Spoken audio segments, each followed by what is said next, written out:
थरपरकर जे शहर चिलार में गुज़िरियल केतिरे सालनि खां वाटर सप्लाई स्कीम जा 4 बोर्ड पब्लिक हेल्थ खाते जी नाल जे करे ख़राब हुजण सबबि शहरी पीअण जे पाणी लाइ परेशान बणियल आहिनि। 15 खां 20 हज़ार आबादी रखंदड़ शहर चिलार खे मिठो पाणी त अञा ताईं न मिली सघियो आहे, पर मिठे पाणी जी पाइपलाइन चिलार खां लॻंदड़ जो कमु बि 5 सालनि गुज़रण बावजूद बि अञा मुकमल न थी सघियो। पाइपलाइन जो कमु अध में पहला जंहिं सबबि मिठो पाणी शहरनि लाइ त हिकु खाब बणियल आहे, पर खारो पाणी लाइ बि शहरी परेशान बणियल आहिनि। शहरनि चिलार में सरकार तरफ़ां लॻायल आरोपलान बि सिर्फ़ु अखियुनि जो ढोह बणियल आहे, जॾहिं त शहरी पीअण जे पाणी लाइ परेशान बणियल आहिनि। शहर में गॾे गाॾियुनि ते पाणी जी ॻोल्हा में निकिरंदा आहिनि, पर पाणी किथे बि न मिलंदो आहे। वधीक शहरनि टीवी न्यूज़ सां ॻाल्हाईंदे चयो त जनाब आला असां मिठो पाणी त ईअं ई कोन थो मिले, बल्कि खारो पाणी पीअण लाइ तंहिंजे लाइ बि परेशान आहियूं, छो जो असांजे हेॾे सॼे शहर में सॼो शहर मुकमल हुअण बावजूद बि पाणी लाइ सॼो राज परेशान आहे, असीं बि परेशान आहियूं।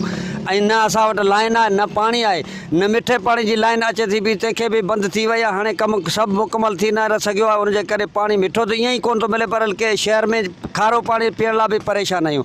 न कपिड़ो धोअण लाइ मिले थो, न पीअण जे लाइ मिले थो। असांखे 15 सां 20 साल हिते रहिया पिया आहियूं जे कॉलोनी में, हुन जॻह ते न बिजली आहे न पाणी आहे, पर हाणे पैसनि सां वठंदा हुआसीं उहो बि कोन थो मिले। तंहिंजे करे महिरबानी कयो असां ग़रीबनि खे पाणी पीअण लाइ ॾियो। ॿियो सहूलियत जेकॾहिं नथी मिले त पाणी त असांजे लाइ मुहैया कयो, जो असांजा बचा यासीं, माल मथे कई यासीं, पाणी पी को मानी लोलो पचाए भी सघूं। असां वटि चिलार में पीअण जे पाणी जो तमामु वॾो मसइलो आहे। मिठे पाणी जी पाइप लाइन चंद फ़ासिले ते वञी पुगी आहे, उन जो कमु रोलड़े जो शिकार थी वियो आहे। खारो पाणी पीअण ते असीं एतिरा मजबूर थी विया आहियूं जो कई बीमारियूं जनम वठी रहियूं आहिनि। खारो पाणी हाणे ज़र जो पाणी थी वियो आहे, हुनमें नमकियात जाम थी वई आहे।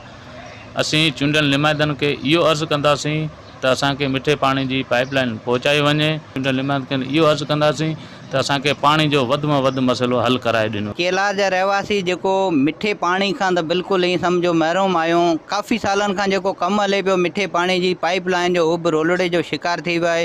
मुंहिंजे ख़्याल में 5 या 7 किलोमीटरनि ते 50 खनि पाइप लॻंदा, उन जे हिसाब सां जेको हू जेकॾहिं पाइप लॻी वञनि त मिठो पाणी मिली सघे थो चिलार, पर ख़बर न आहे कंहिंजे करे रोलड़े जो शिकार आहे। ऐं जेको खारो पाणी चिलार में ज़हरीलो जेको हिकिड़ो सखियो आहे बिल्कुलु, उहो बि मिलणु मुश्किल थी पियो आहे। असां जेको पीअण जे लाइ इंसान जे जेको जीअण लाइ पाणी तमामु ज़रूरी आहे। ऐं हीअ गॾागाड़ी जो हिकिड़ो चकर जेको 200 खां 400 रुपया वठनि था, 4 या 6 कैन खणी अचनि था, इहो माण्हू तमामु हिकिड़ो ग़रीब माण्हू किथां पाणी जा पैसा भरी सघंदो। ऐं हरिजन कॉलोनी चिलार में जेको हफ़्ते में हिकिड़ो दफ़ो पाणी अचे थो, उहो बि तमामु मुश्किल सां जेको उनजो माण्हू जेको गुज़र सफ़र पाणी ते आहे सभिनी जो, हू नथा करे सघनि। ऐं हुनखां सवाइ असां आला अख़्तियारनि खां इहो मुतालबो था करियूं त महिरबानी करे चिलार वासियुनि खे पीअण जो पाणी ॾिनो वञे। चिलार अंदरि जेको मिठो पाणी जी लाइन अचे पई उहो बि कोन पहुती आहे। असां पाणी लाइ परेशान आहियूं, जेको असांखे खारो पाणी कोन थो मिले। महिरबानी करे असां चवंदासीं असांखे जेको खारो पाणी जेको मिले थो उहो सही मिले। असां मिस्किन माण्हू मज़लूम माण्हू पाणी लाइ असां परेशान।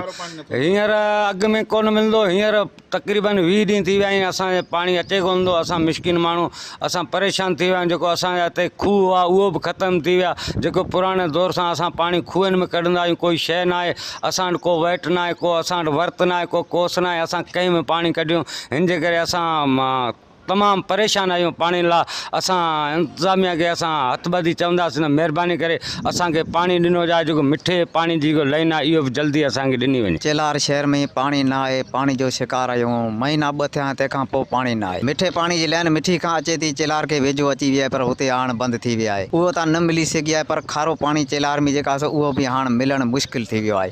2 महीना खां पोइ असीं पाणी जो शिकार आहियूं, किथे बि पाणी नथो मिली सघे। जंहिंजा पंहिंजा आहिनि ट्यूबवेल लॻल, हुननि में असीं पाणी पैसनि जो भराई अचूं था। डेली 100 रुपए 150 रुपए जो पाणी हले थो। हुनजे करे असांजी अपील आहे त महिरबानी करे उहो मिठे पाणी जी लाइन नथी चिलार पहुची सघे त पर खारो पाणी असांखे मिली वञे, उहो असांजो अर्ज़ु आहे। अर्ज़ु पूरो कयूं वञे, महिरबानी वधीक थींदी। हुकरान जेके आहिनि उन्हनि खे असांजो अर्ज़ु आहे। ऐं असांजा MNA MP हुननि खे जेको असांजी अपील आहे त पाणी जो बहिरान ख़तमु कयो वञे त आवाम जे लाइ सुख थी वञे, इहो असांजी महिरबानी करो। कैमरामैन मुश्ताक बजीर सां गॾु रजब रहमी बजीर, सन TV न्यूज़ चिलार।